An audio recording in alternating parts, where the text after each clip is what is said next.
Bonjour, nous sommes en 2022, nous sommes dans le site de l'Institut Docteur Angélique et dans une série de vidéos consacrées aux commentaires de la somme théologique de saint Thomas d'Aquin. Alors j'en suis rendu dans la Prima Secundae et j'approche, je dirais, de la fin, puisque j'en suis rendu à la question 94 qui traite de la loi naturelle. Donc saint Thomas d'Aquin va essayer d'observer tous les types de lois qui viennent comme structurer notre comportement lorsqu'il remonte vers Dieu, et après avoir étudié la loi éternelle qui est en Dieu, puisque Dieu est la cause de tout, eh bien regardons ce qu'il y a de plus proche de l'action de Dieu quand il nous crée la loi naturelle dans notre être. Et donc le premier article demande, qu'est-ce que la loi naturelle? Est-ce que la loi naturelle est un habitus? Ça veut dire un avoir stable qui serait en nous et dont on pourrait se servir quand on veut.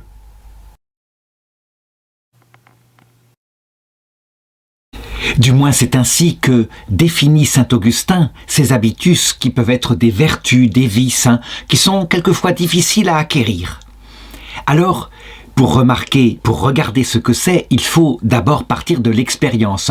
C'est un sujet qui, évidemment, concerne d'abord la philosophie réaliste.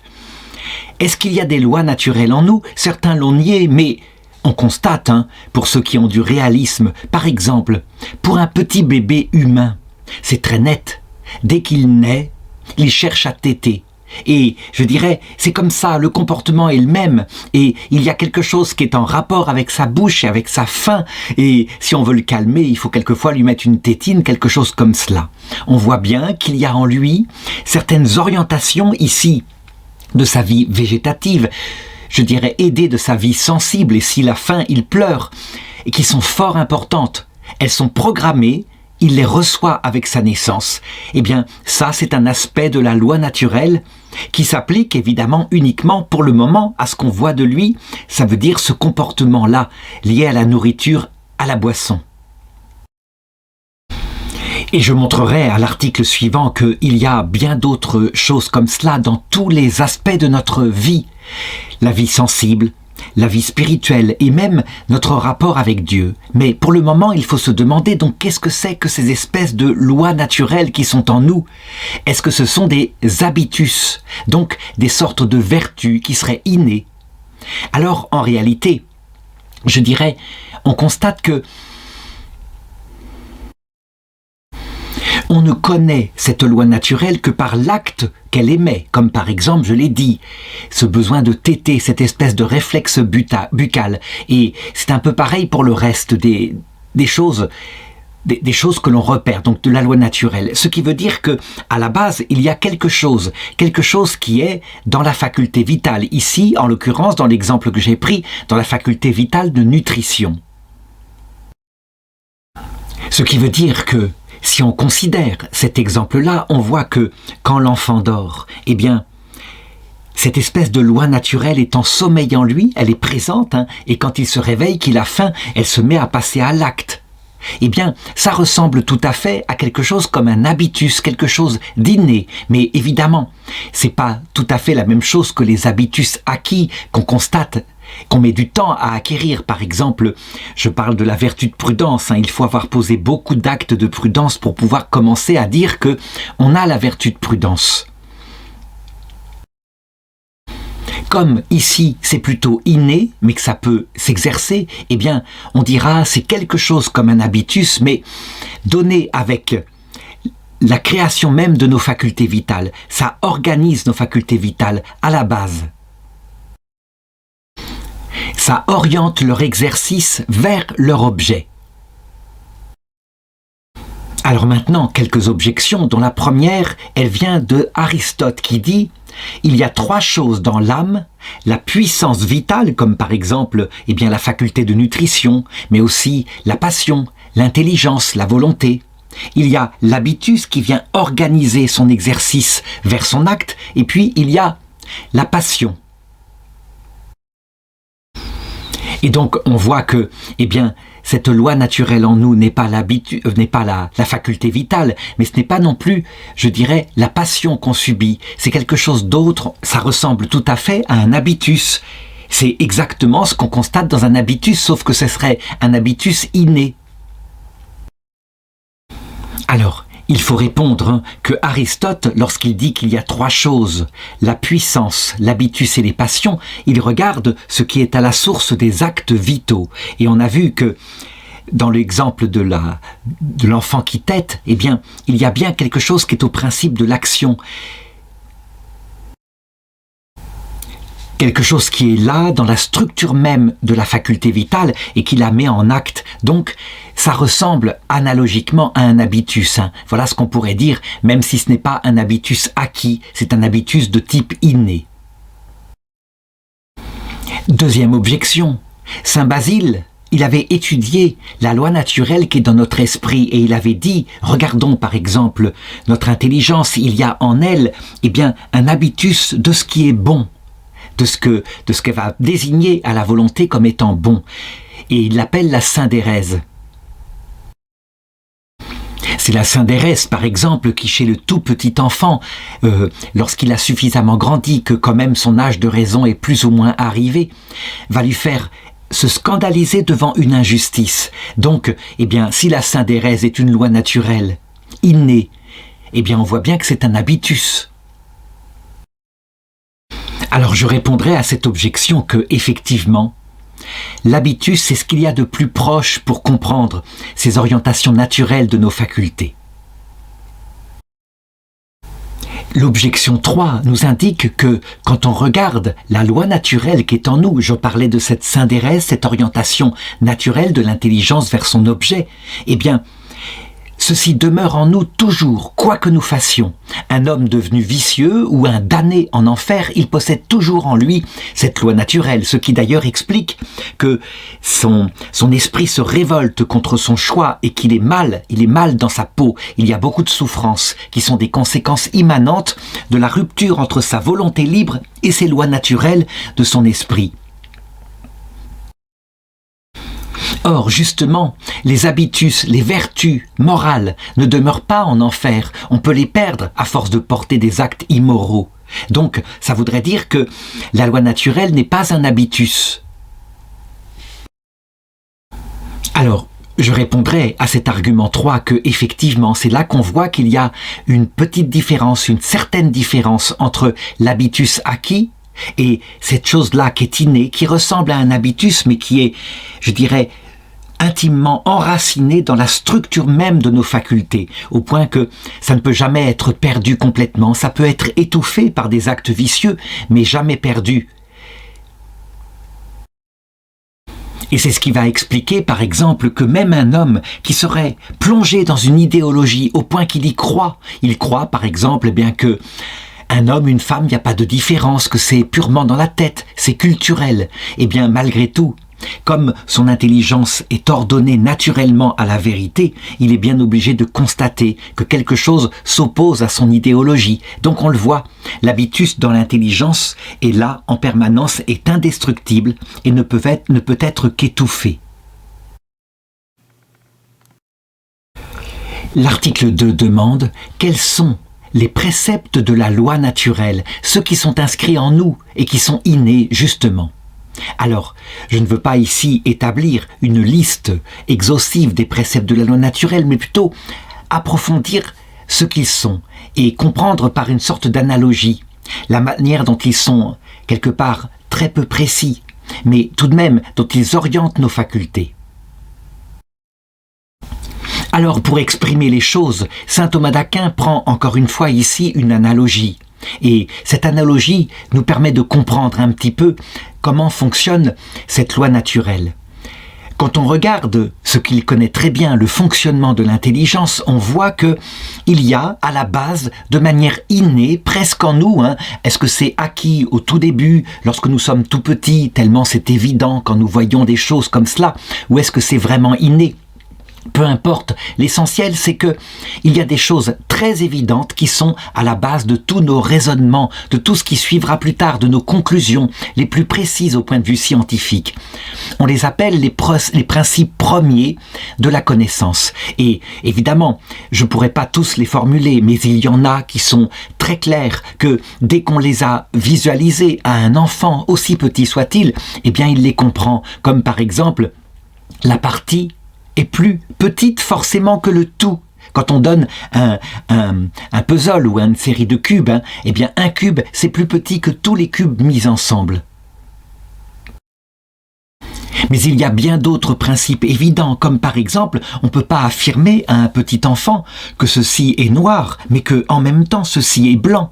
C'est ce qu'on appelle le principe de non-contradiction. Et si on lui affirme en même temps que ce chat est là, mais tu vois bien qu'il n'est pas là, alors qu'on lui montre, eh bien, l'enfant ne va rien comprendre. Et manifestement, ça s'oppose aux évidences de son intelligence. Donc voilà quelque chose qui serait comme une loi naturelle de son intelligence. Et à partir de là, évidemment, vont s'élaborer des conclusions bien plus précises. Par exemple, si on dit à un enfant que l'homme est un animal, eh bien, il ne va pas le comprendre forcément tout de suite. Ça, ce n'est pas un principe premier évident. C'est quelque chose de beaucoup plus précis, quelque chose qui implique des concepts comme par exemple qu'il ait observé ce que c'est que les animaux, le chien, le chat, qu'il ait fait un rapport avec l'homme, mais il voit bien que l'homme tout de même, il peut parler avec lui de choses intelligentes alors qu'il ne peut pas le faire avec ces animaux. Mais en tout cas, il le comprendra, nous avons quelque chose en nous qui est animal. Donc à partir de cet exemple-là, on le comprend, les principes premiers, objets de ce qu'on appelle la vertu d'intelligence simple, eh bien, ils ne sont pas très précis, ils sont fondamentaux, mais évidemment, pour aller très loin dans la science, il faut approfondir les choses et on en tirera à partir de là des conclusions diverses. Alors, quelques autres principes, le principe de causalité, à savoir que si j'entends un bruit, il y a forcément une cause, et c'est ce que va voir l'enfant immédiatement. Il entend un bruit, il se tourne pour voir ce qui s'est passé. Eh bien, à partir du principe de causalité, tout est fait à une cause. Il n'y a pas de contre-exemple. On peut remonter comme cela, d'étape en étape, par raisonnement, des inductions, des déductions, etc. Alors, ce qu'on constate ici, pour notre intelligence, on le voit. Ces principes premiers, elle y va naturellement. Pourquoi ? Parce que c'est en rapport avec le bien qui est l'objet de l'intelligence. Le bien qui est l'objet de l'intelligence, c'est évidemment la recherche de la vérité. Donc, elle est portée naturellement par des lois internes vers son bien, qu'elle atteindra beaucoup plus tard, beaucoup plus précisément, comme je l'ai dit. Eh bien, on a là, je crois, l'analogie la plus profonde pour comprendre toute la loi naturelle qui est en nous. On peut dire que le premier précepte de la loi naturelle, c'est que chacune de nos facultés tend vers ce qui lui correspond, vers ce qui est son bien. Et au contraire, eh bien, elle va fuir ce qui est son mal, ce qui est opposé à son objet. Et voilà pourquoi saint Thomas d'Aquin dit le principe premier de la raison pratique est celui sur qui se fonde la raison de bien. Et il s'énonce comme cela, le bien est ce que tous les êtres désirent. Et donc, eh bien, ça va avoir des conséquences directes, à savoir, eh bien, tout être cherche ce qui est bon et essaye de fuir ce qui est mal. Il reste maintenant à montrer où cela se réalise, eh bien, je dirais, dans 4 degrés de notre vie, telle qu'elle est structurée en psychologie. Et le premier domaine, dans l'ordre génétique où se manifeste cette loi naturelle, je l'ai montré dans l'article précédent, c'est au niveau de la vie végétative puisqu'elle est la première. Et donc, on le voit, il y a des lois naturelles végétatives chez le tout petit bébé, comme respirer, comme avoir faim, se nourrir, appeler à la nourriture, chercher le sein de sa mère pour boire, etc. Et l'enfant, tout naturellement, va aussi fuir ce qui est mal, donc par exemple pleurer quand il est sale, quand il a froid, quelque chose comme cela. Alors, ce premier analogué de la loi naturelle, on le voit, elle est dans les instincts primaires, manger, boire, dormir.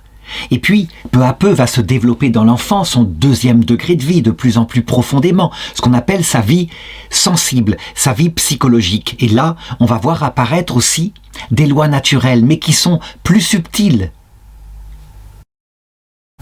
Et donc, on le voit, chez les hommes, eh bien, elles seront bien moins découvertes par les parents que la loi naturelle du biberon, évidemment. Là, tous les parents, sans exception, comprennent. Par contre, chez les animaux, eh bien, c'est immédiatement indiqué par l'instinct des parents, à savoir qu'un petit humain ou un petit animal qui nous est proche a besoin de beaucoup de tendresse, d'attention. Il a besoin aussi de repères d'autorité qui structurent sa psychologie, qui vont la rassurer, qui vont la forger en lui donnant un sentiment d'être aimé et donc un sentiment de valorisation, de sécurité par rapport à son futur et même d'autonomie. Je veux dire qu'en s'appuyant sur l'amour et les repères très fermes de ses parents, eh bien, le petit être humain va ainsi se développer dans une psychologie équilibrée. Il y a donc là, eh bien, je dirais, des premiers préceptes naturels de la vie psychologique et tous ceux qui s'occupent d'enfants, évidemment, de près, les puéricultrices, les choses comme ça, le savent très bien. Par contre, il faut le reconnaître, les intellectuels qui ne sont pas tellement en rapport avec l'expérience très concrète de l'enfant peuvent très bien l'oublier. Et on se souvient d'une expérience qui avait été faite en Autriche au XVIIIe siècle, où on avait essayé d'élever des enfants, mais aucun contact n'était permis. Le petit bébé était juste nourri. Tous étaient morts, ils s'étaient laissés glisser dans une sorte de dépression et ils étaient morts de tristesse. C'est une chose qui, on le voit, est liée à la loi naturelle de la psychologie. Et c'est à partir de là que s'établira ensuite la psychanalyse qui regardera ce qui n'a pas marché dans cette première phase où se développent les bases de la vie sensible en nous. Au niveau maintenant de la vie spirituelle, eh bien c'est pareil. On peut découvrir des lois naturelles, des lois de l'intelligence et des lois de la volonté. Les lois de l'intelligence, je les ai montrées, je les ai pris comme exemple. Ce sont les principes premiers évidents. Et lorsqu'on les arrache à un enfant en lui disant « mais tu te trompes, on peut affirmer que ceci est à la fois blanc et noir, que Pierre est à la fois assis et debout. » Eh bien, il n'y comprend rien, il est dépassé, évidemment, et ça peut même susciter chez lui une sorte d'angoisse intellectuelle. Au niveau de sa volonté spirituelle, eh bien, cette loi naturelle sera marquée par cette vertu, cette espèce d'habitus dont je parlais tout à l'heure, qui s'appelle la syndérèse, qui s'écrit S-Y-N-D-E-R-E-S-E, c'est-à-dire une orientation de la volonté vers son objet. Et je ne parle pas seulement le fait que la volonté cherche le bonheur, non, il y a des choses plus précises, mais tout de même très très vagues, comme par exemple, eh bien, cette loi de la justice, cette fuite de l'injustice. Et c'est une chose très présente chez les enfants, mais attention, qui peut être contrebalancée par une autre loi au niveau de la psychologie, pour le coup, là, et qui, au contraire, dans cette vie que j'avais décrite juste avant, eh bien, elle cherche à dominer, être celui qui a le plus à manger immédiatement. Et on le voit par exemple chez les enfants, il n'y a pas que la justice, et quand ils sont ensemble à un certain âge, 4-5 ans, ils peuvent être extrêmement terribles et persécutants pour celui qui est un peu différent. Et ça, c'est l'instinct de leur chair qui les pousse à cela, comme on le voit par exemple chez les jeunes loups, où si un loup est plus délicat, plus doux, eh bien il se fera persécuter par la meute de tous ses frères et sœurs.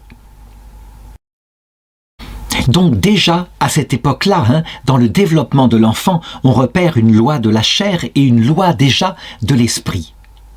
Et puis enfin, il y a un 4e degré de notre psychologie qui est lié, évidemment, à l'esprit, mais tout de même, je le mets à part, à savoir ce que dit saint Thomas d'Aquin, une espèce de soif naturelle de notre esprit, de chercher à comprendre le sens de tout, chercher d'où on vient, chercher ce qu'on est profondément, où on va, ce qui se passe après la mort. Et ces questions-là, on pense que ce sont des questions d'intellectuels devenus adultes. On a tort. C'est des questions qui se posent dès que l'âge de raison est là.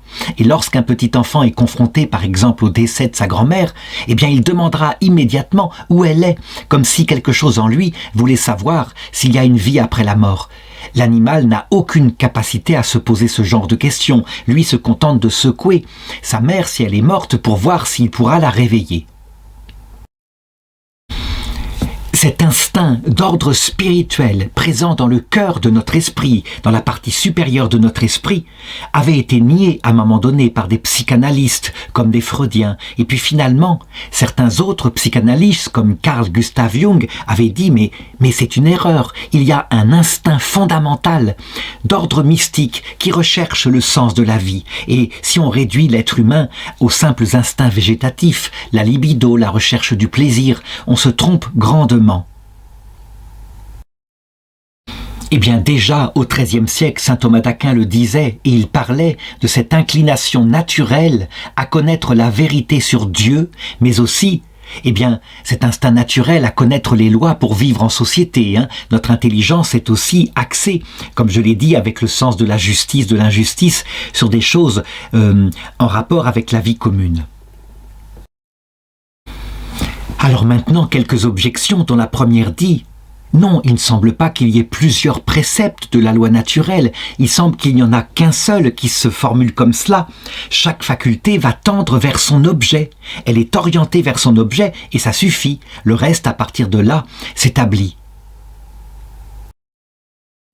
Alors la réponse est que, effectivement, chaque faculté tend vers son objet, c'est quelque chose qui est présent en nous, fondamentalement, mais je dirais que ceci est plutôt lié à la faculté elle-même dans son acte. Le problème, c'est qu'on le voit, il y a quelques préceptes plus précis tout de même s'ils restent vagues, ils ne correspondent pas aux vertus une fois acquises. Par exemple, si on prend la volonté, on voit bien que son objet c'est le bonheur, donc ça c'est inné, mais que il y a des lois naturelles comme je l'ai dit, par exemple à fuir l'injustice, à se scandaliser devant quelque chose de manifestement injuste. Et par exemple, tous les enfants, lorsqu'ils sont confrontés à l'école maternelle, et que un instituteur est trop sévère et met des punitions collectives à tout le monde pour un acte commis par l'un seulement des enfants, les enfants sont peut-être tenus par l'autorité très forte de ce professeur, mais ils ne l'aiment pas. Ils disent « c'est pas nous, c'est lui qui a fait la bêtise ». Mais il y a aussi, comme je pourrais le décrire, cette loi de la psychologie, qui est une loi de la chair, qui fait que si l'instituteur est tellement gentil qu'il n'a aucune autorité, même des petits-enfants en maternelle vont transformer sa classe en un bazar et il ne pourra plus rien faire. Et ceci vient de la loi de la chair. Les petits aiment, par leur instinct, dominer celui qui est faible. Mais je dirais, en ce qui concerne leur esprit maintenant, un professeur qui ne sait pas se faire respecter, les enfants n'aiment pas non plus finalement, même s'ils ont pitié de lui. Donc ceci démontre, par cet exemple-là, qu'il y a des préceptes multiples, même s'ils sont fondés, à la base, sur quelque chose de fondamental. Chaque faculté cherche son bien, selon sa nature. Deuxième objection. Si on dit qu'il y a plusieurs préceptes de la loi naturelle, alors on devra regarder, par exemple, chaque faculté avec son objet, et on devra dire que, il est tout à fait naturel, par exemple, à l'être humain de rechercher uniquement les plaisirs sexuels, puisque, visiblement, l'orientation de nos facultés sexuelles cherche le plaisir, et le plaisir pour le plaisir. Et dans ce cas-là, on devrait dire qu'il est normal que le comportement humain soit anarchique. Quelque part, quand il agit avec son esprit, il sera honnête, il cherchera la justice, et quelque part, quand il agira avec son corps, il sera luxurieux, il cherchera le plaisir exclusif. Alors, justement, il faut comprendre que ce n'est pas comme ça que fonctionne l'homme, il est un tout. Il y a des facultés qui sont supérieures et qui commandent normalement toutes les lois naturelles présentes dans toutes les parties de notre être. Et cette faculté, c'est la raison. Et c'est la raison qui va assigner à l'homme tout entier son bien ultime. Ce qui veut dire donc que, même si ça se passe dans une lutte, parce que nous voyons bien cette loi naturelle de la chair, il faut que la vertu grandisse, et la vertu, pour le coup, n'est pas une loi naturelle, elle est quelque chose de difficilement acquis, pour qu'elle finisse par orienter le concupiscible vers le bien spirituel, par exemple l'amitié de sa femme, et l'instinct sexuel sera d'abord respectueux de sa personne, évidemment, dans le cadre d'un engagement qui s'appelle le mariage. Alors enfin, troisième objection, la loi, elle relève de la raison, c'est la raison qui est structurée par une loi. Et donc, il ne devrait y avoir de loi naturelle que dans la raison de l'homme, lorsque l'esprit se dirige vers son bien. Et il ne faut pas poser de loi naturelle dans la chair, dans la psychologie, etc. Alors, justement, si j'établis cet article-là, en regardant là où se situent des lois naturelles, je le fais avec ma raison, c'est pareil. L'homme, il va regarder avec sa raison toutes ces lois naturelles qui sont en lui. Il va les accepter, c'est comme ça qu'il est structuré, mais il va les orienter dans l'axe que sa raison décidera, puisque nous sommes des personnes et nous devons donc être maîtres des lois naturelles qui sont en nous. L'article 3 demande « Est-ce que tous les actes des vertus relèvent de la loi naturelle ?» Alors là, je donnerai un argument pour le coup d'autorité, même si c'est un article de philosophie. Saint Jean Damascène dit « Les vertus sont naturelles ». Donc, il faut regarder et se rappeler ce que j'appelle vertu. La vertu, c'est donc une disposition stable de nos facultés vitales, et en particulier de notre intelligence, avec la vertu de prudence, mais il y a aussi des vertus intellectuelles, comme la vertu d'art, pour fabriquer une œuvre, soit belle, soit utile, et puis les vertus de science, pour connaître spéculativement, vertu de sagesse, pour savoir d'où nous venons, où nous allons, quel est le sens de cette vie. Il y a des vertus dans la volonté, comme la justice, et puis des vertus qui sont dans nos facultés sensibles, qui les orientent vers, je dirais, ce que notre esprit veut, ce qu'il assigne comme fin. Par exemple, quand on contrôle avec facilité son concupiscible, qu'on n'est pas à la recherche uniquement du plaisir, mais qu'il est ordonné au bien qu'on a choisi, comme le mariage, alors on peut dire qu'on a acquis la vertu de tempérance. Donc on le voit, toutes les vertus, elles vont organiser notre vie dans le sens de ce que notre raison nous indique comme étant le bien de tout l'homme évidemment. Si on prend au contraire quelqu'un qui vit dans la luxure, donc qui a acquis ce qu'on appelle un vice. Le vice, c'est quoi? C'est que dès qu'il voit une femme, il ne pense qu'à la sexualité et il est centré exclusivement là-dessus. Il la réduit à cela. Ce vice ne va pas dans le sens de la nature totale de l'homme, va dans le sens plutôt d'un instinct particulier, un instinct très fort, l'instinct de reproduction, même pas, je n'aurais pas dû dire ça, plutôt de ce qui est lié à l'instinct de reproduction, à savoir le plaisir que la nature a lié à cette orientation naturelle. La luxure coupe donc le plaisir instrument au service du don de la vie et puis normalement de l'amour et du respect pour le conjoint avec qui on donnera la vie. Donc on doit le dire, la vertu, quand on la regarde de cette façon-là, elle est naturelle, elle va dans le sens de la nature. Nous sommes faits pour acquérir des vertus et pour agir librement et simplement dans le sens du bien. Alors maintenant, est-ce que toutes les vertus sont naturelles, selon, je dirais, leur acte vertueux qu'elles produisent? La réponse est non. Elles sont quelquefois véritablement acquises avec effort et, je dirais, elles aboutissent à des conclusions parfois qui sont évidemment dans l'ordre de la nature, mais qui sont contre-intuitives. Prenons par exemple la vertu de science, la science qui va étudier avec Albert Einstein la relativité. Savoir que le temps est dépendant de la vitesse à laquelle on se déplace, c'est quelque chose d'absolument contre-intuitif. C'est une conclusion qui, on le voit là, n'est pas naturelle à l'homme, mais évidemment qui va dans le sens de la nature de l'homme, puisque l'homme doit se soumettre à la vérité par son intelligence. Et donc, puisqu'on démontre une chose contre-intuitive mais vraie, on va aller dans le sens de cette vertu et accepter la théorie de la relativité.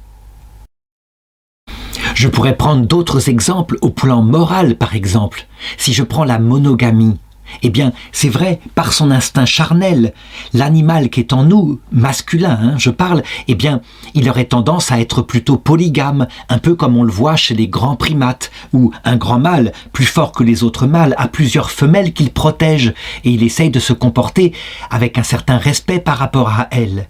Mais on le voit, de par la loi de l'esprit, souvent apportée d'ailleurs par les femmes qui sont plus fines que les hommes, les civilisations aboutissent finalement à la monogamie. Un homme aime une femme et il ne peut pas en aimer plusieurs parce qu'il y aura forcément, si c'est un homme bien, de la jalousie. Et une femme aime un homme et de la même façon, l'homme n'acceptera pas qu'elle aime plusieurs hommes parce que sinon il en sortira de la jalousie.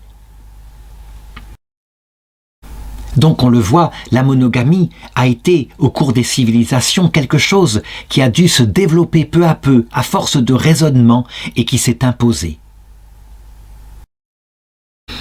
Quelques objections maintenant, dont la première dit « Non, les vertus, leur exercice ne semble pas relever de la loi de nature.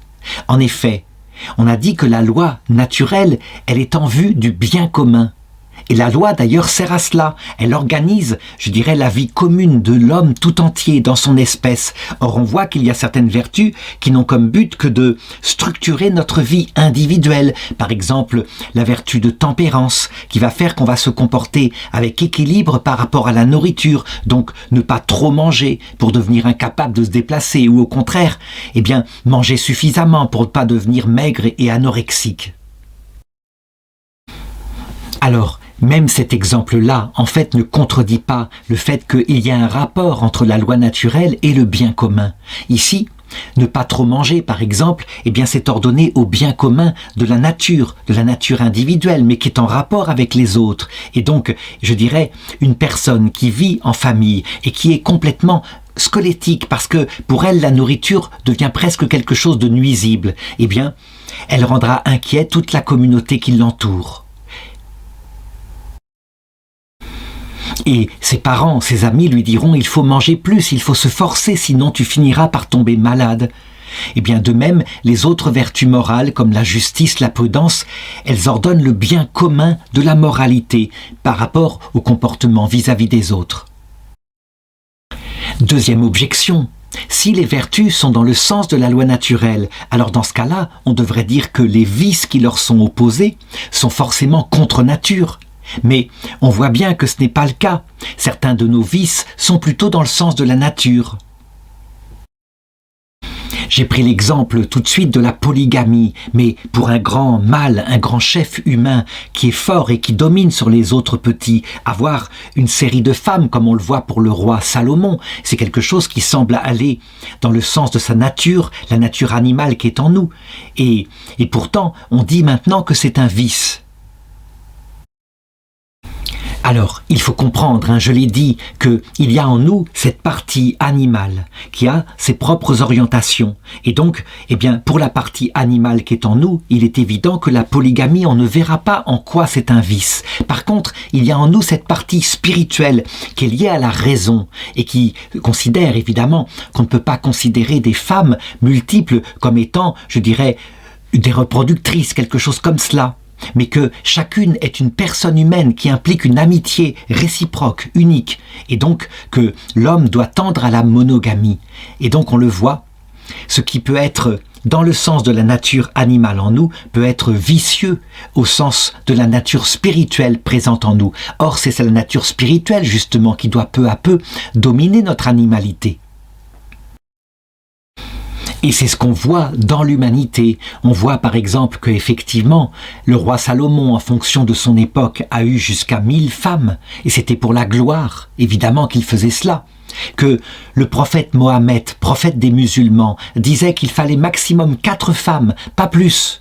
Donc, on voyait, il tendait à ce qu'il constatait chez les chrétiens, à savoir une seule femme, la monogamie.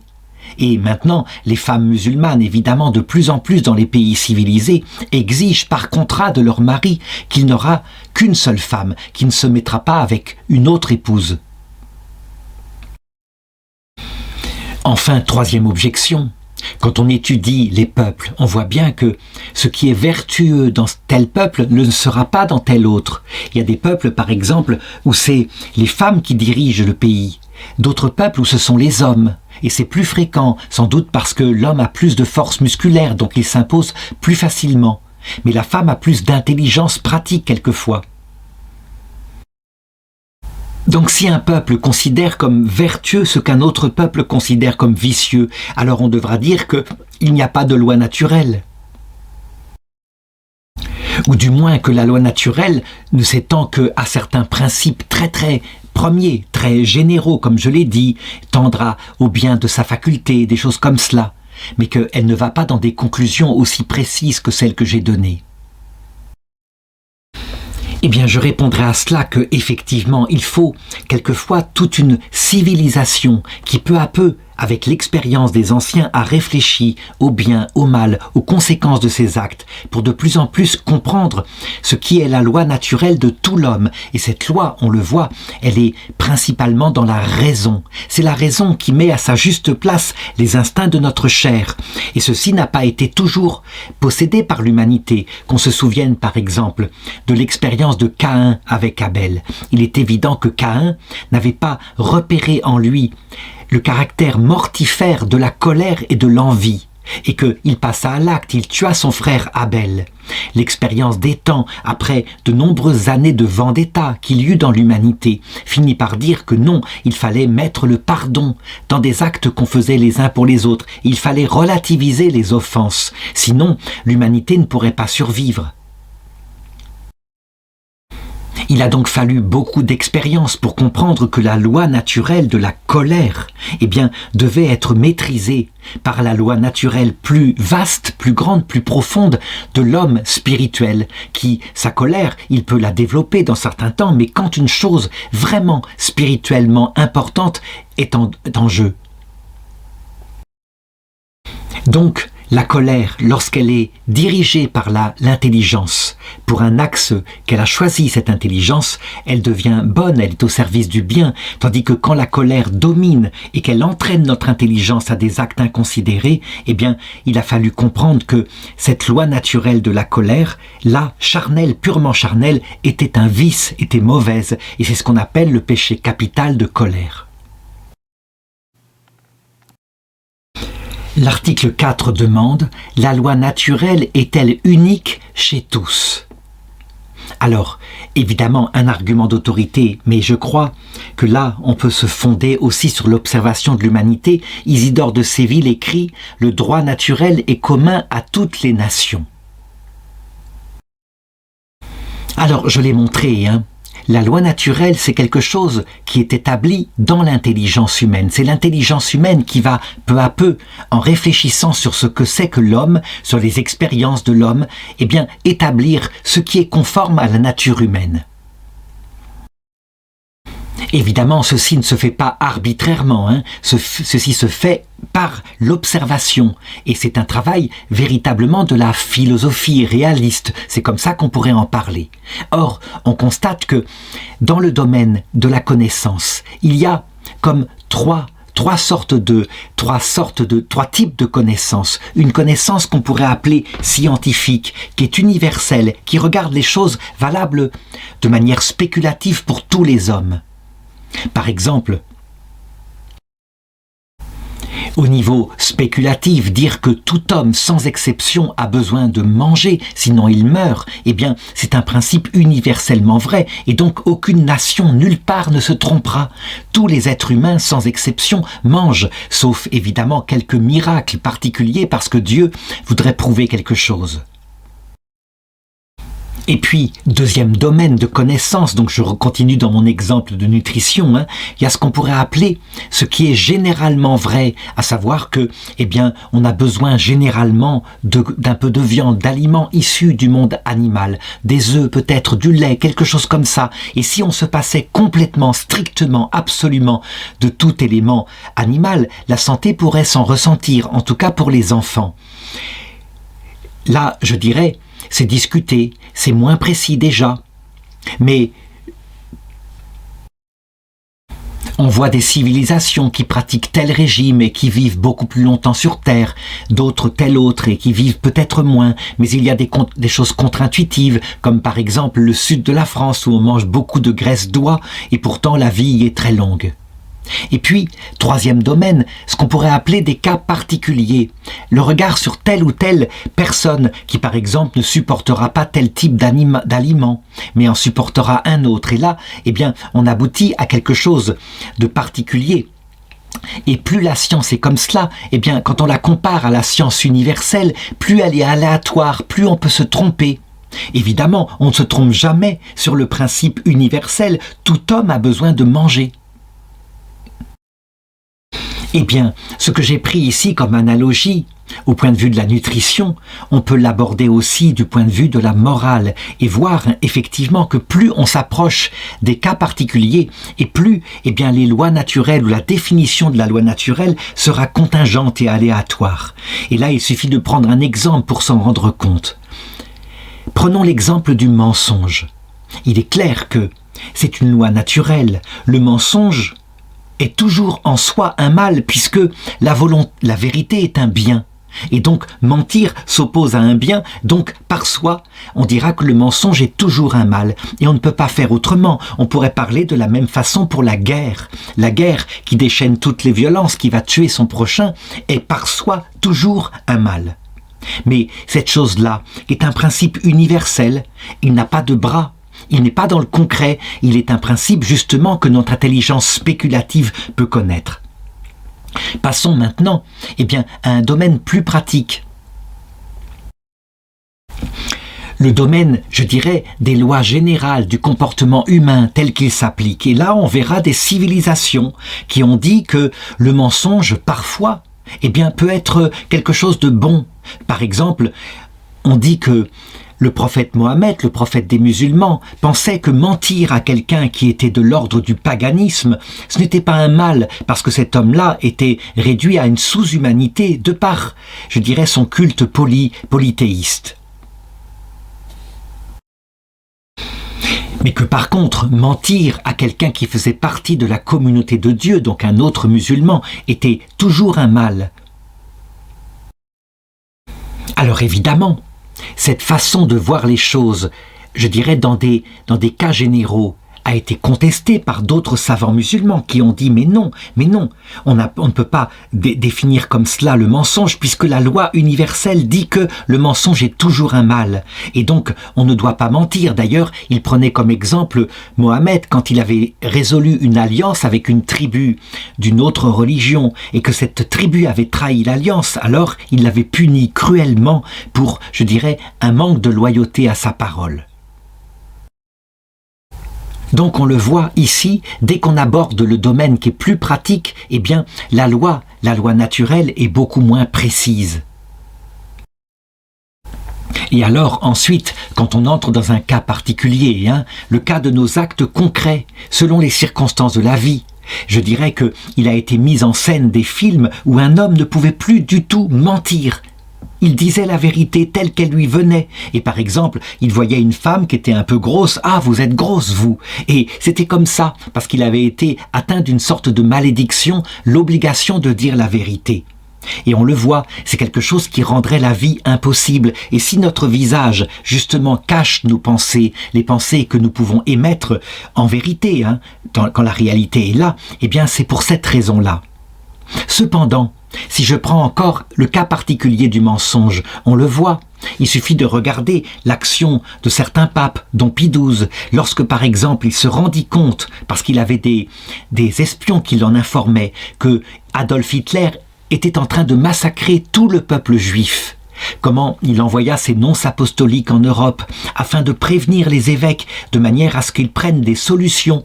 Et on vit par exemple le cardinal Saliège ou l'évêque Saliège, évêque de Toulouse, qui, je dirais, demanda à ses fidèles de, s'il le fallait, faire des faux certificats de baptême, faire passer les enfants juifs pour des petits chrétiens réfugiés, de mentir aux nazis, de mentir de toutes les façons possibles, mais de sauver leur vie. Donc, quand on considère cet acte-là, très concret, on le voit, c'est une décision d'ordre pratique. Et le principe universel que j'ai élaboré, ne semble plus s'appliquer. Alors, on pourrait dire, pourquoi ? Parce que, justement, il y a, à la base, dans les principes spéculatifs, une hiérarchie. Et il est évident que lorsqu'on ne peut pas faire autrement, parce qu'on est face à une monstruosité, il vaut mieux choisir quelque chose de moins grave plutôt que de laisser faire quelque chose de beaucoup plus grave, comme le génocide d'enfants. Et c'est une évidence. On peut donc dire que La loi naturelle, spéculative et universelle éclaire notre comportement pratique. Mais là, dans les cas que j'ai pris, la chose était très claire. Et celui qui dirait « Non, je ne veux pas mentir, je ne veux pas salir mon âme par rapport à la loi naturelle et des enfants seront génocidés », n'importe qui lui dirait « Mais tu es fou, ta loi naturelle t'a perverti par rapport au sens pratique ».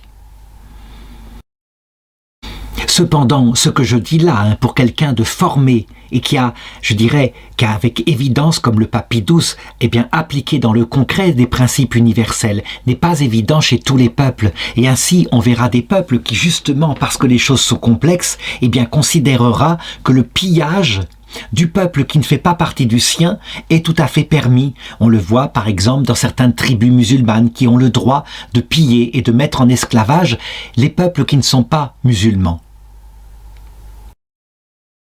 Cela veut donc dire qu'une loi culturelle a pu dominer ce qui est évidemment une loi naturelle. Et la loi naturelle, elle est là, elle s'impose universellement à l'esprit de l'homme. On ne peut pas vendre un être humain. Une personne humaine n'est pas un cheptel. Alors, quelques objections.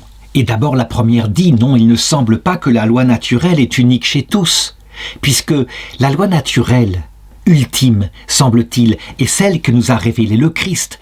Toute notre être s'explique par le fait que nous sommes faits, nous sommes en tension vers la vision béatifique. Et cette loi naturelle, manifestement, tous les peuples n'y obéissent pas. C'est ce que dit saint Paul, chapitre 10, verset 16 de l'Épître aux Romains, tous n'obéissent pas à l'Évangile. Donc, ça montre que la loi naturelle n'est pas unique chez tous. Alors il faut répondre à cela que, évidemment, ce qui est présent chez tous et de manière universelle, ce sont les principes qui vont aboutir à la loi naturelle accomplie. Et donc lorsque le Christ nous révèle à nous-mêmes notre propre nature, certaines choses que nous n'aurions pas devinées, comme par exemple le fait que nous n'arrivons pas à être heureux sans la possession du vrai Dieu, c'est ce que manifeste saint Augustin lorsqu'il s'est converti. Les hommes sont simplement là, angoissés, ne sachant pas ce qui se passe, quel est ce mal-être et comment il s'explique en eux. Voilà pourquoi d'ailleurs, nous pourrons dire que ce sera dans la vision béatifique, donc dans le paradis éternel, que là, nous connaîtrons pleinement la nature humaine, un peu comme maintenant nous sommes comme une graine en croissance et nous ne connaissons pas toutes les potentialités qui sont dans notre être. Par contre, j'ajouterais que la connaissance que nous donne le Christ de la nature humaine, qui est unique, qui mûrit plus que toute autre loi les peuples, manifeste par clair-obscur comment, les autres lois qui précédaient, qui n'étaient pas encore du Christ, étaient insuffisantes, ne correspondaient pas pleinement à la nature humaine. Je pense à la loi de Moïse, par exemple, et Jésus le dit. Quand Moïse permettait la répudiation de sa femme, il disait « C'était à cause de la dureté de votre cœur ». Ce qui veut dire que, manifestement, l'humanité suivait encore certaines lois de sa chair et les lois de l'esprit n'étaient pas pleinement révélées. D'ailleurs, on voit cette insuffisance de la loi de Moïse à sauver dans la réaction du roi Salomon, qui, je dirais, étant un jeune très sage, à la fin de sa vie ayant réfléchi, n'ayant pas d'espérance en la vie après la mort, puisque Moïse n'en avait jamais parlé, finit par se dire avec cynisme que peut-être tout cela, finalement, est vanité, et quelle que soit la gloire qu'on a, tout se termine par le tombeau. La loi naturelle, là encore, nous indique que nous sommes faits, évidemment, pour savoir qu'il y a une vie éternelle, et nous ne sommes pas faits pour nous diriger vers le néant. Mais on le voit, c'est une conclusion déjà élaborée, et tous les peuples ne le savent pas, et puis certains peuples, comme on le voit en Occident actuellement, peuvent l'oublier, pour un temps. Une objection 2, elle vient d'Aristote cette fois. Il dit dans le livre de l'Éthique, « Ce qui est conforme à la loi est déclaré juste ». Et puis, il ajoute à un moment donné que manifestement, tout n'est pas juste à égalité pour tout le monde. Il y a une certaine diversité. Donc ça montre bien que la loi naturelle n'est pas la même chez tous.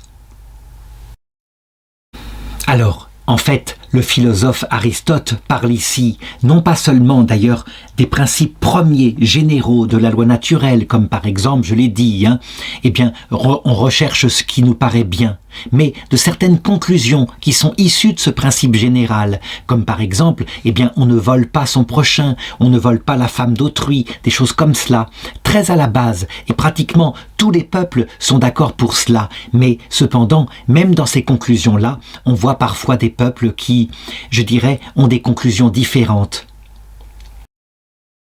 Et ça ne veut pas dire que ces conclusions différentes, quand elles sont la culture d'un peuple, sont forcément conformes à la loi naturelle. Parfois, elles peuvent s'y opposer. Parce que on est arrivé dans un peuple à, je dirais, une sorte de culture qui s'oppose à des choses évidentes, comme on le voit par exemple dans les peuples où on sacrifie ses propres enfants pour que le soleil se lève le matin. Il est évident qu'il y a quelque chose ici qui s'oppose à la loi naturelle de préservation de ses propres enfants.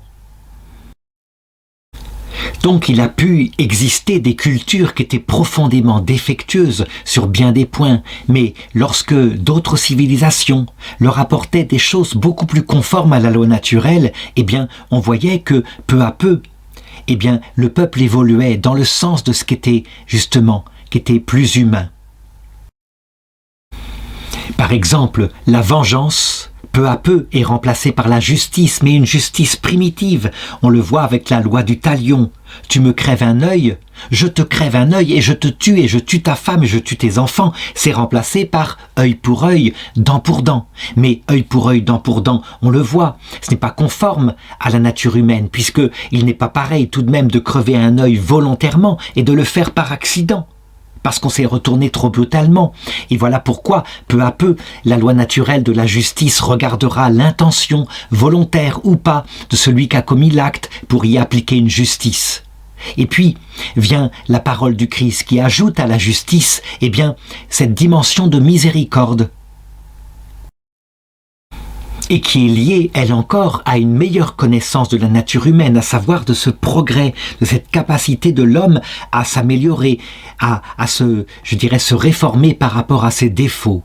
Évidemment, la miséricorde n'écrase pas totalement la justice, parce que, on le voit bien, certains hommes, évidemment, ne renoncent jamais au mal. Enfin, dernière objection, ce qui finalise un homme, ça correspond à la loi naturelle de cet homme, mais on voit que selon les individus, certains auront telle finalité qui leur sera comme connaturelle plutôt que telle autre. Par exemple, certains sont obsédés par les honneurs, quitte à être pauvres. D'autres, ils se fichent des honneurs, ce qu'ils veulent c'est du plaisir, uniquement du plaisir. D'autres, au contraire, chercheront le sens de la vie. Donc on le voit, il ne semble pas qu'il y ait de loi naturelle commune à tous les hommes. Alors, c'est la raison qui, justement, va permettre, avec l'expérience peu à peu acquise de l'humanité, de comprendre que nous avons tous la même nature humaine et que celui qui met toute sa finalité dans quelque chose de matériel, dans un bien terrestre, ça ne correspond pas à la profondeur spirituelle de l'homme. Ça correspondra à une nature particulière en lui, mais que tôt ou tard, ça se retournera contre lui. Et nous le savons, celui qui n'a jamais réfléchi au sens de la vie, à la sagesse, il est confronté à une vie qui passe comme l'éclair. C'est rapide, la jeunesse ne demeure pas toujours. Et à la fin, aux angoisses de quelqu'un qui ne sait pas à quoi sert cette vie, et d'une vie qui, du coup, a perdu son sens. Voilà pourquoi la raison, déjà à l'époque d'Aristote, le disait. Il est de loi naturelle que le bonheur humain sera non seulement dans l'amitié, mais dans la recherche de la sagesse, à savoir, les trois questions fondamentales. D'où est-ce que je viens? Qui suis-je profondément? Qu'est-ce qui se passe après la mort? L'article 5 demande « La loi de nature est-elle sujette au changement ?» Alors, il y a ici une vraie question qui, pourrait-on dire, en 2022, où je fais ces vidéos, est parfaitement d'actualité, comme on le voit depuis à peu près la Révolution française, où chaque génération a voulu changer la loi naturelle, en tout cas en Occident, et changer carrément la définition de l'homme, qui avait été pourtant établie par les anciens dans les siècles précédents. Par exemple, on a vu que certains idéologues ont prétendu que le bonheur entier de l'homme consisterait dans un partage équitable des richesses et qu'il n'y avait rien d'autre à chercher que la religion, par exemple, qui donnait le sens à la vie. Eh bien, c'était une façon d'endormir le peuple dans la recherche de cette justice, en lui faisant croire qu'il y avait, de l'autre côté de cette vie, une récompense éternelle pour celui qui avait souffert. Alors, eh bien, saint Thomas d'Aquin, pour répondre à cette question, dit très simplement, il y a deux manières de considérer le fait qu'on pourrait changer la loi naturelle.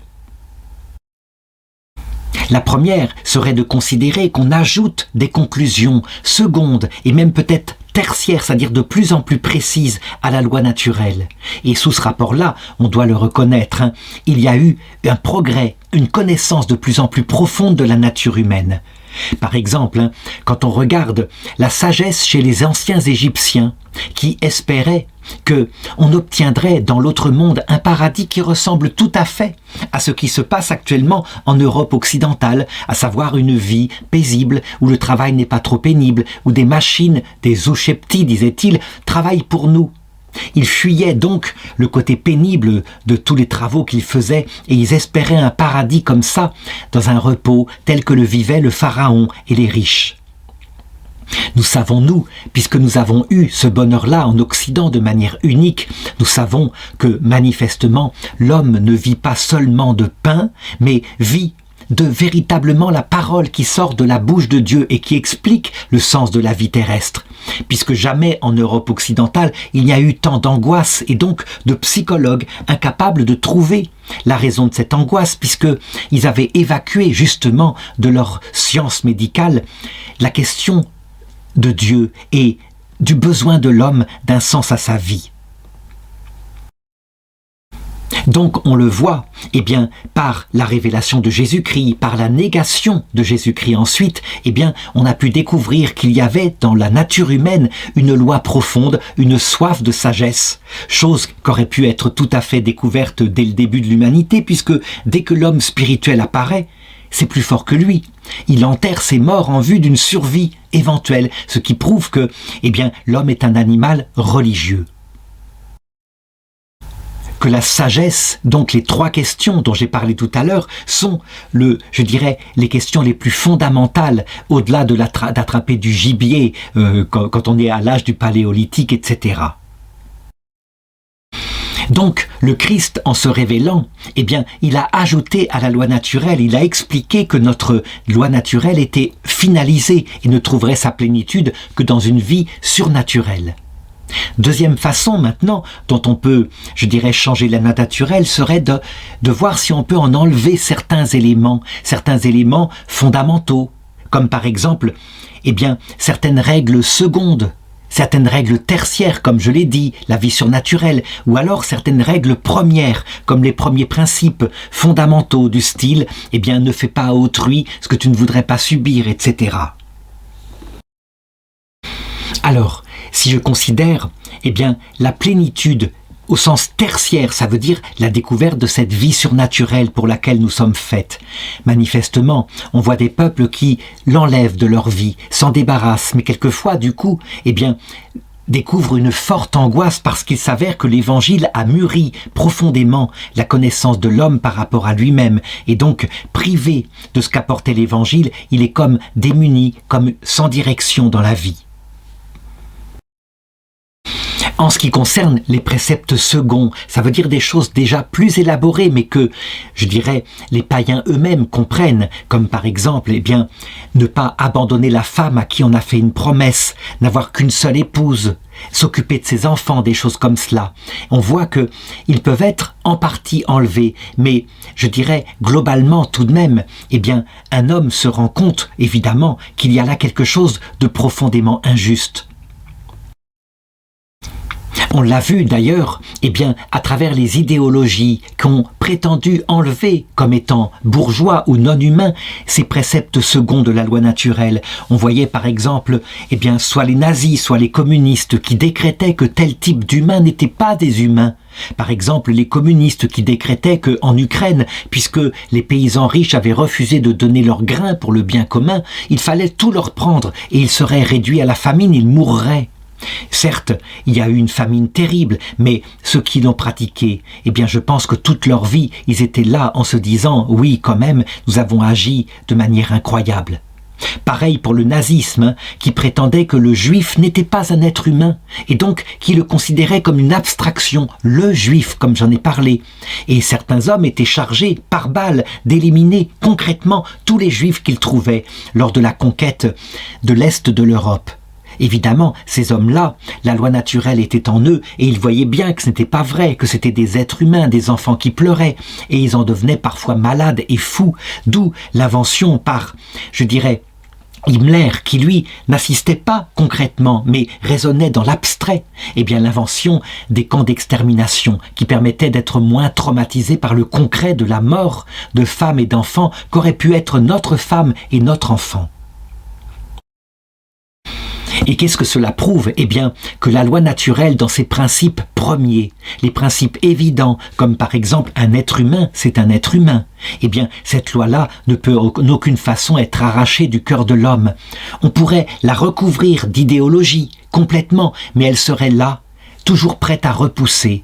Et d'ailleurs, c'est ce qui explique, sans doute, la souffrance terrible en enfer. En enfer, en effet, eh bien, on s'est volontairement coupé de cette orientation naturelle pour laquelle était fait l'homme.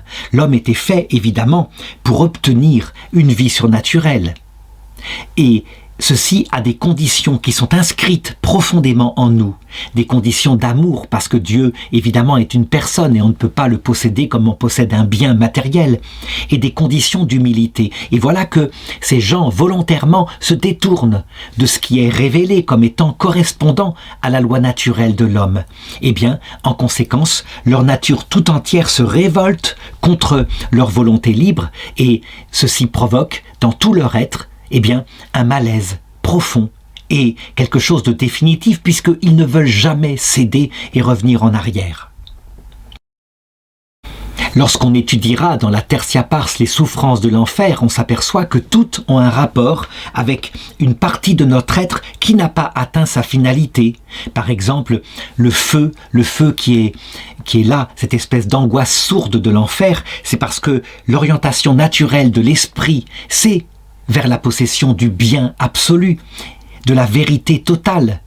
Or, voilà qu'ils ne la possèdent pas par un choix de leur volonté, et donc, eh bien, l'esprit, comme en feu, aspire à son bien. Les grincements de dents dont parle Jésus-Christ indiquent une rage, et ceci indique que la vie psychologique elle-même est pleine de, je dirais, d'envie, au sens du péché d'envie, par rapport au bonheur de ceux qui se sont fait tout humbles et qui sont au paradis. Et puis, les conséquences somatisent jusque dans le corps. Alors, quelques objections, et la première dit, non, il semble que la loi naturelle puisse être changée, puisque il est dit que, toute la loi donnée par Dieu, la loi révélée, est venue justement pour corriger la loi naturelle. Alors, il faut répondre à cela que on peut considérer la loi naturelle en ce sens que elle est prise comme étant la loi de notre vie sensible et de notre chair. Et quand on croit que c'est ça la loi naturelle, évidemment, cette loi charnelle nous entraîne à certains actes, et voilà que la révélation de Dieu va corriger cette fausse loi naturelle qui est en fait un entraînement de notre chair. Et puis, il y a un autre sens. La loi naturelle, en nous révélant que nous sommes faits pour la vie de l'esprit, mais une vie surnaturelle, la vie de la vision béatifique, eh bien, elle vient compléter ce qui manquait et ce vide que décrit saint Augustin quand il dit « Mon âme était sans repos tant qu'elle ne se reposait pas en toi ». Eh bien, ça nous fait découvrir que notre esprit est comme un vase fait pour recevoir quelque chose qui n'est pas un bien matériel, mais quelque chose d'infini, et que cet esprit est sans repos tant qu'il ne connaît pas la vie surnaturelle révélée par Jésus-Christ. Deuxième objection, on voit qu'à un moment donné, Dieu a pu commander dans l'Ancien Testament des actes que nous considérons comme abominables, des génocides. À un moment donné, il reproche à l'armée de Moïse de ne pas avoir tué tous les enfants d'un peuple qu'ils avaient conquis, ainsi que toutes les femmes. Il y a aussi l'adultère, le vol, le pillage, etc. Et on voit que, eh bien, Dieu change tout cela en empêchant, par exemple, Abraham de sacrifier son enfant. C'est en Genèse chapitre 22, 2. Ce qui veut dire que Dieu, manifestement, a changé la loi naturelle, comme celle du sacrifice humain, pour mettre quelque chose à la place. Alors, il faut répondre que la réponse à cette objection donnée par saint Thomas d'Aquin ne peut plus être gardée. Lui dit, eh bien, comme c'est commandé par Dieu, eh bien, le vol, l'adultère commandé par Dieu, par exemple au prophète Osée, n'est pas un adultère, puisque c'est l'ordre de Dieu. La réponse, évidemment, est donnée par Jésus-Christ. Dieu a pris le peuple là où il en était, et la loi dont vivait le peuple à l'époque de la barbarie, c'était la loi de la chair.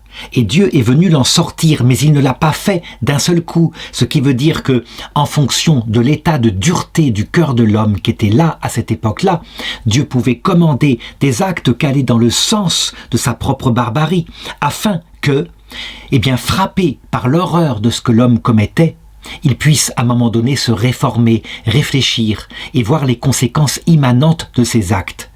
On le voit, c'est le prophète Ézéchiel qui, beaucoup plus tard, alors que l'humanité sera sortie de cette barbarie, l'explique. C'est au chapitre 20, verset 25, quand Dieu dit « Et moi j'allais jusqu'à leur donner des lois qui n'étaient pas bonnes ». Ce qui veut dire que les ordres que saint Thomas d'Aquin essaye de justifier en disant « Dieu fait ce qu'il veut avec les vases que nous sommes ». Non, ça ne plaisait pas à Dieu et c'était des lois contre nature, mais qui, d'un certain côté, faisaient progresser l'homme par l'horreur qu'elles suscitaient. Donc des lois qui n'étaient pas bonnes, des coutumes dont l'homme ne pouvait pas vivre. Je les souillais par leurs offrandes perverses, en leur faisant même sacrifier tous leurs enfants premiers-nés pour les frapper d'horreur, afin qu'ils sachent que je suis Yahvé. Et donc, attention de ne pas confondre un pédagogue adapté à, je dirais, des hommes au cœur particulièrement dur avec une loi qui serait bonne. Troisième objection, elle vient de saint Isidore de Séville qui dit « La possession commune de tous les biens et même la liberté pour tous sont de droit naturel. » Mais on voit que, manifestement, au cours des âges, ce n'est pas ce qui s'est passé. Les biens sont devenus propriété privée de tel homme ou de telle famille, et non pas possession commune, comme on le voit dans le communisme. Et puis, la liberté a été modérée par des lois qui ont dit non, la liberté de faire telle chose ne sera pas acceptée et sera sanctionnée par des peines. Alors, il faut répondre à cela que c'est clair. La nature incline et nous fait aspirer à certains biens comme ceux qui ont été indiqués.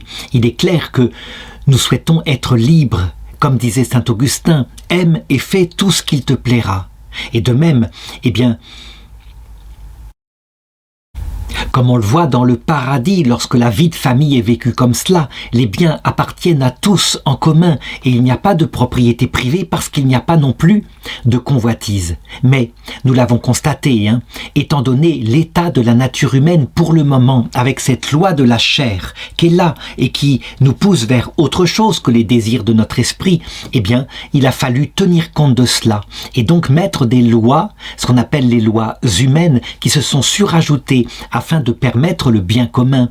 Et donc, pour éviter, par exemple, qu'il n'y ait des guerres, parce que l'un a pris un bien que l'autre estimait être à lui, il a fallu instaurer la propriété privée.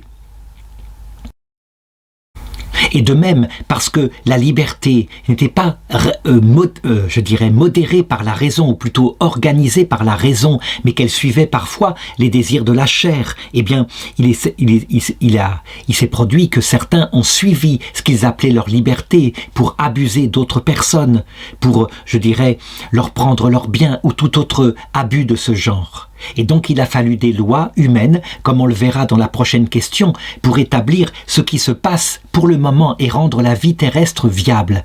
Mais évidemment, dans la vie éternelle, là où sera pleinement réalisée la nature humaine, eh bien, ces aspirations spirituelles réglées par la présence de Dieu se feront sans qu'il n'y ait plus aucune contrainte.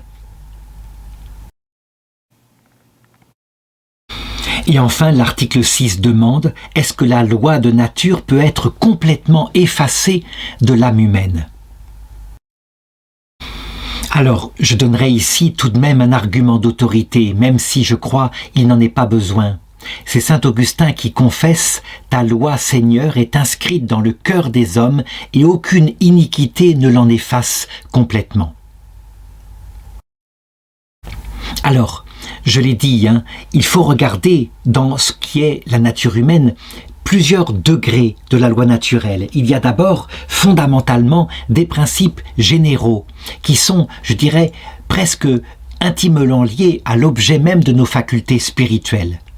Alors, si je regarde l'intelligence et la volonté, il y a bien sûr leur orientation naturelle à leur objet, et ça, je dirais, ce n'est pas de l'ordre, c'est plutôt radicalement lié à la faculté, ce n'est pas une loi naturelle, c'est plus que cela.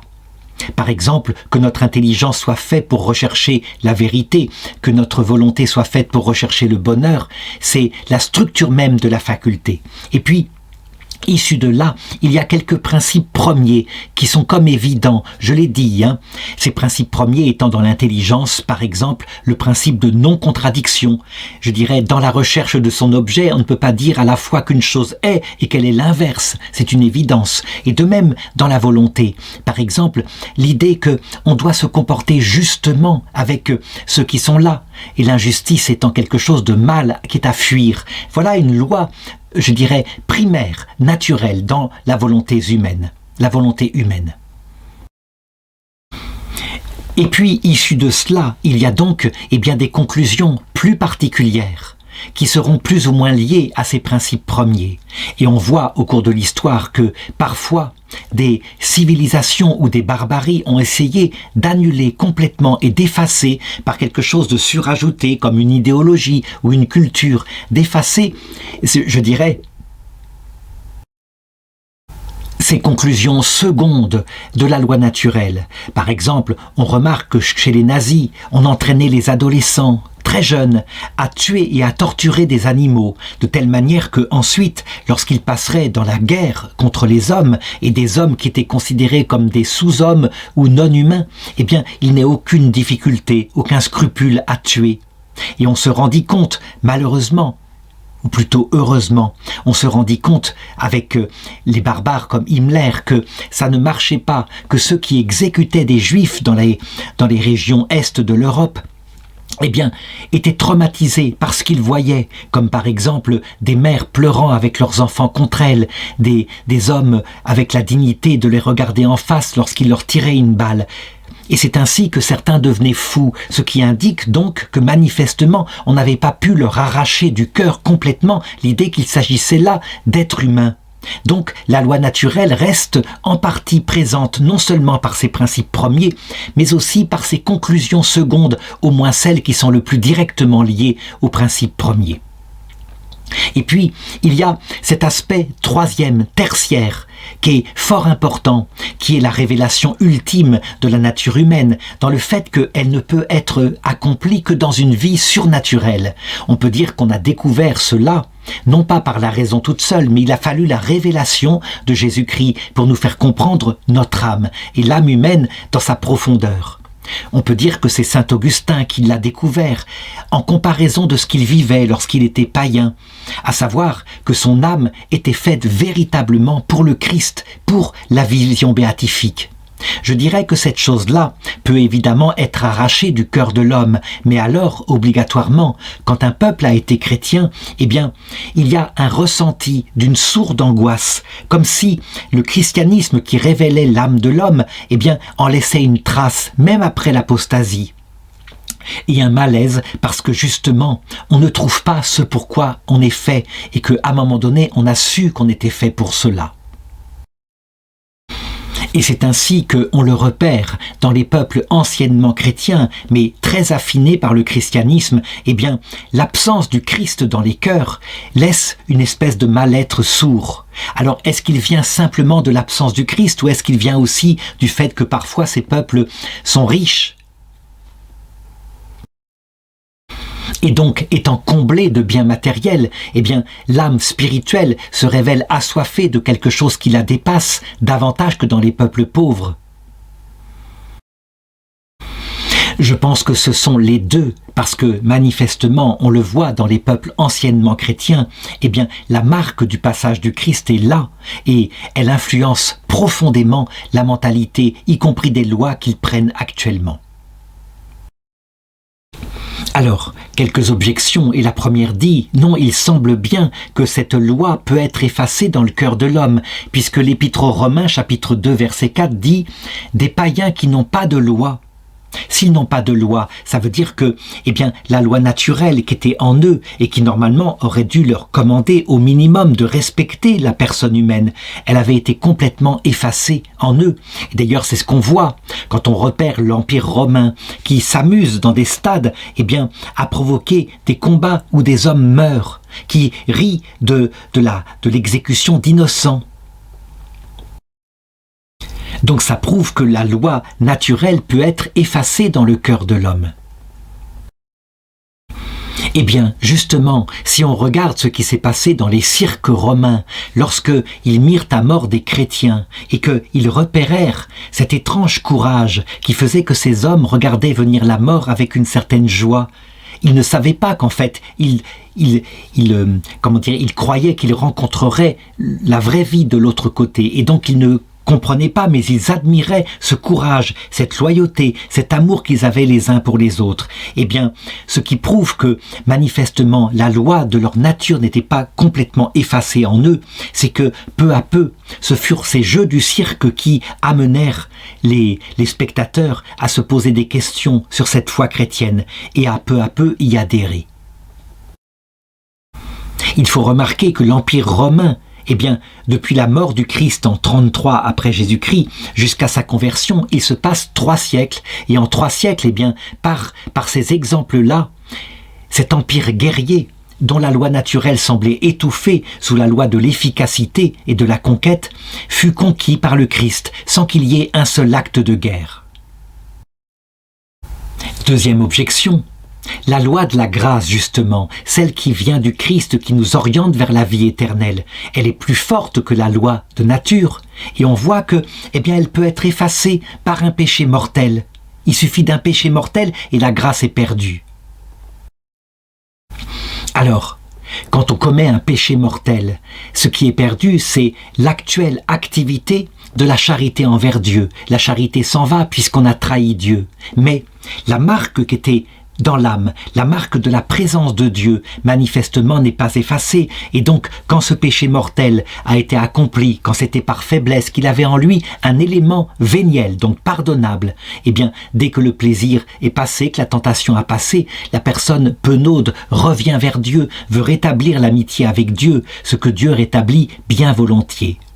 De même, pour celui qui est en état de péché contre l'Esprit Saint, qui cette fois, définitivement, a refusé le Christ et s'est tourné vers l'amour de lui-même, poussé jusqu'au mépris de Dieu, eh bien, on voit que en enfer, même la rencontre avec le Christ ne s'efface pas, puisque justement, le feu de la présence, du souvenir du Christ, de son amour est là, et la personne se révolte contre ce feu, ce qui m'indique que son âme, manifestement, est marquée encore par la simple rencontre et puis par le rejet. Et ceci démontre que, eh bien, ce que j'appelle ce niveau troisième, ce niveau surnaturel pour lequel notre nature est faite, ça paraît curieux, mais c'est comme cela. Et ça s'explique par le fait justement que l'orientation naturelle de notre intelligence est pour la vérité tout entière, de notre volonté pour le bien tout entier, ce qui ne peut correspondre qu'à Dieu. Eh bien, une fois qu'on a été en contact avec cet aspect troisième, cet aspect surnaturel, on ne peut pas complètement l'oublier. Objection 3, enfin, parlons simplement de ce qui sont les préceptes seconds de la loi naturelle, les choses que font tous les païens eux-mêmes, comme s'occuper de leurs enfants, ne pas abandonner leurs femmes, ne pas laisser mourir leurs parents, s'occuper de l'État, etc. Eh bien, ces préceptes seconds, on voit que parfois, ils sont étouffés et remplacés par des lois des hommes qui vont au sens inverse. Cela montre bien qu'ils peuvent être complètement oubliés. Alors, Je dirais que l'expérience en Europe occidentale manifeste que ce n'est pas vrai, qu'on pense simplement aux lois sur l'avortement, qui essayent d'édicter aux hommes que avorter un enfant conçu dans le ventre, eh bien, c'était rien d'autre que se débarrasser de quelques cellules. Et il y a là une loi de la biologie, mais aussi une loi de l'esprit qui sait que ce n'est pas vrai, que c'est déjà un être humain complet.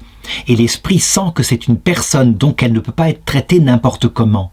Alors, on a essayé de dire, mais c'est des considérations qui viennent du christianisme, qui d'ailleurs est mourant. Mais, je dirais, même au-delà de ça, eh bien, il n'empêche, il y a là une loi de nature qu'on ne peut pas complètement étouffer, ce qui explique que sans arrêt, le meurtre des petits-enfants pose des problèmes dans le monde et que ces lois sont remises en cause. Donc l'idéologie la plus rationalisante qui dit « mais c'est ridicule », tout cela, ce sont des idées que vous vous donnez à vous-même, n'arrive pas à étouffer ce qui est présent dans la nature humaine.